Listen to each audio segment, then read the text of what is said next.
Vote দিতে বাড়ি ফেরা পরিযায়ী শ্রমিকরা ফিরছেন মুর্শিদাবাদে। জাতীয় সড়কের উপর অবস্থা দেখুন, ট্রাক ভর্তি করে ফিরছেন পরিযায়ী শ্রমিকরা ভোট দিতে।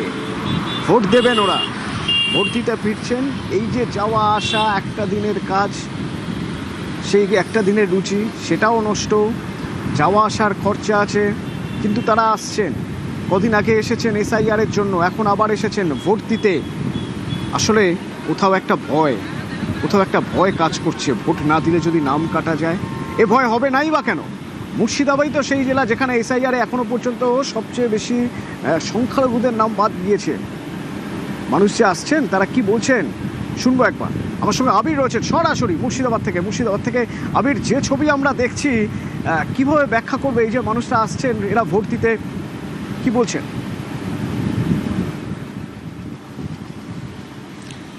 অতনু, মালদা, মুর্শিদাবাদ, বীরভূম আমাদের রাজ্যের এই তিনটি জায়গা যেখানে আগামীকাল নির্বাচন হতে চলেছে, তিনটি জায়গাতেই পরিযায়ী শ্রমিকদের একটা বড় অংশ বসবাস করেন। এবং এই পরিযায়ী শ্রমিকরা উড়িষ্যা, হায়দ্রাবাদ, ব্যাঙ্গালোর, গুজরাট বিভিন্ন জায়গাতে তারা কর্মরত। এবং তুমি জানো যে গত কয়েকদিন ধরে বারবার ধরে আলোচনাতে উঠে আসছে যে বিভিন্ন রাজ্য থেকে ট্রেন দেওয়া হচ্ছে, যে ট্রেনগুলো আমাদের রাজ্যের বিভিন্ন বড় স্টেশনগুলোতে আসবে। তার কারণ সেগুলো সামার স্পেশাল ট্রেন বলা হলো, আসলে তাদেরকে সেই ট্রেনেগুলো করে পরিযায়ী শ্রমিকদেরকে নিয়ে আসা হচ্ছে।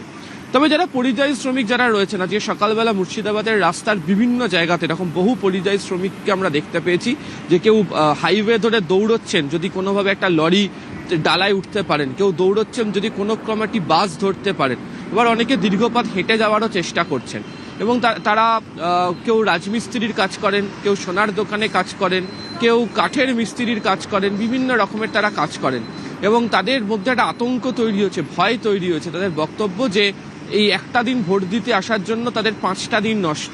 দুদিন আগে থেকে আসা, ভোট দেওয়া, তার দুদিন পরে যাওয়া, এই 5টা দিনের রুটি রুজি, তাদের যে দৈনিক রোজগার সেটা তাদের বন্ধ। এবং তাদের রোজগারের ওপরই তাদের সংসার চলে বা নির্ভর করে থাকে। এবং যাওয়া আসার কোথাও তাদের মধ্যে একটা অজানা আতঙ্ক, ভয় তৈরি হয়েছে। তারা বলছেন যদি ভোট না দিতে পারি তাহলে বোধহয় নাম কেটে যাবে, এবং তাদের পরিবারের বাকি যারা সদস্যরা রয়েছেন তাদেরও নাম কেটে যেতে পারে। ফলে সেই আশঙ্কা থেকে তারা মনে করছেন যতই কষ্ট হোক তাদেরকে ভোট দিতে আসতে হবে। তাই এরকমভাবেই কষ্ট করে তারা ভোট দিতে আসছেন এবং তাদের বক্তব্য ভোট দিয়ে তারা ফেরত যাবেন। শুধু এটা মাথায় রাখছেন যে তাদের নামটা যেন থেকে যায়, এই আশঙ্কা থেকেই তাদের আশা। অনেকের সাথে কথা বলেছেন, তাদের বক্তব্য যে তারা এসআইআর কি বিষয়টা সম্পর্কে অবহিত নন। তাদের বক্তব্য এসআইআর বা কিছু একটা জিনিস চলছে, তাতে তো নাম কাটা নাম কেটে যেতে পারে, তখন আমাদেরকে কি হবে? সেই কারণে আমরা ভোট দিতে আসছি, হাজার কষ্ট হলেও ওভাবে তারা ভোট দিয়ে যাব। ফলে এই অজানা আতঙ্ক থেকেই পরিযায়ী শ্রমিকরা তারা দূর দূর থেকে আসছেন। রাস্তাতে আজকে সকাল থেকে দেখতে পাওয়া যাচ্ছে যে লরির মধ্যে, বাসের ছাদে তারা যাচ্ছেন এবং তারা বলছেন যে নিজেদের বাঁচানোর জন্যই তারা যেখানকার নাগরিক, সেই ভোটাধিকার মধ্যে দিয়ে প্রয়োগ করে নিজেদের অধিকার রক্ষা করার জন্যই তাদের এই ভোট দিতে আসা এবং একটা ভয় থেকে তাদের ভোট দিতে আসা। ধন্যবাদ আবির। হ্যাঁ, ভয়ের জন্য যে এই সারাই চলছে, ধরুন যাতে আমাদের বাচ্চাদের কোনো ভোটার লিস্ট না হয়, তার ভবিষ্যতের জন্য আমরা ভোটটা দেওয়ার জন্য বাড়ি যাচ্ছি। এই ছবি যে শুধু মুর্শিদাবাদের তা নয়, হ্যাঁ মুর্শিদাবাদের পরিযায়ী শ্রমিক হয়তো বেশি, কিন্তু অন্যান্য রাজ্য থেকেও পরিযায়ী শ্রমিকরা আছেন যারা বেঙ্গালুরুতে, হায়দ্রাবাদে, ওড়িশার বিভিন্ন জায়গায়, কেউ গুজরাতে কাজ করতে যান। যেমন দেখুন হুগলির পরিযায়ী শ্রমিকরা ফিরেছেন ভোট দেবেন বলে। ট্রেন, বাস, বিভিন্ন রাজ্য থেকে তারা ফিরছেন। আর 24 ঘন্টাও বাকি নেই ভোটের, তারা ফিরছেন। প্রথম দফার ভোটের আর 24 ঘন্টাও বাকি নেই। রানা আছে আমার সঙ্গে। রানা, যারা আসছেন ভোট দিতে খুব স্বাভাবিকভাবে তাদের কিছুক্ষণ আগে আবিরের সঙ্গে কথা হচ্ছিল যে তাদের কাছে ভোট যেমন ভোটের থেকেও জরুরি পেট, কিন্তু কোথাও একটা অস্তিত্ব হারানোর ভয়ে তারা আসছেন। রুটি রুজি, একদিনের রুজি বা রোজগার বন্ধ, 4 দিনের রোজগার বন্ধ, যাওয়া আসার খরচ আছে, এই সব খরচ বহন করে তারা আসছেন ভোট দিতে।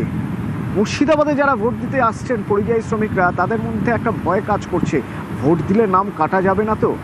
হুগলির ক্ষেত্রেও কি একই রকম?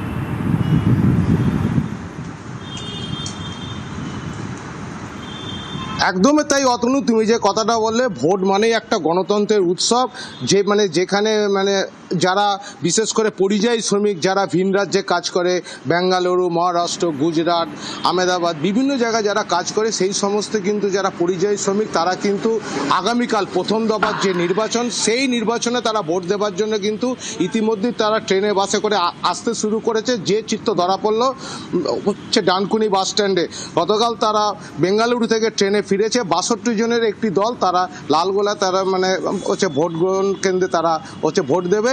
যেহেতু দেখো এবার একটা আতঙ্ক কাজ করছে হচ্ছে ভোটারদের মধ্যে, যেহেতু এসআইআর এর নাম অনেকের বাদ গেছে বা যাদের নাম উঠেছে, সেই একটা যে নাম উঠেছে, অতএব তাদের কিন্তু ভোটাধিকার একটা প্রয়োগ করলে তবেই তারা ভারতীয় নাগরিক হিসাবে মানে বিবেচিত হবে, এই একটা কিন্তু মনে তাদের আতঙ্ক কাজ করছে। ফলে সেই মানে ভোটের গণতন্ত্রের যে উৎসব, সেই উৎসবে কিন্তু তারা সামিল দিতে তারা দলে দলে তারা আসছে পরিযায়ী শ্রমিকরা। এবং আজকেও দেখা গেছে বেশ কিছু মানে হচ্ছে পরিযায়ী শ্রমিক তারা বিভিন্ন ট্রেনে করে তারা আসছে, তারা এই ডানকুনি বা হাওড়া। যারা ভোট দিতে এসেছেন কি বলছেন তারা, শোনা যাক। ব্যাঙ্গালোর থেকে আসছে এই ভোট দেওয়ার জন্য। অনেক কাজ করি আমরা সব পরিযায়ী শ্রমিক, আমাদের এখানে যেগুলো আছে সবারই নাম আছে। আমরা ব্যাঙ্গালোর থেকে আসছি, আমরা সব শাটারিং কাজ, লোহার রডের কাজ, সব কাজ করি। আর ভোট দেওয়ার জন্য আমরা সবাই চলে এলাম।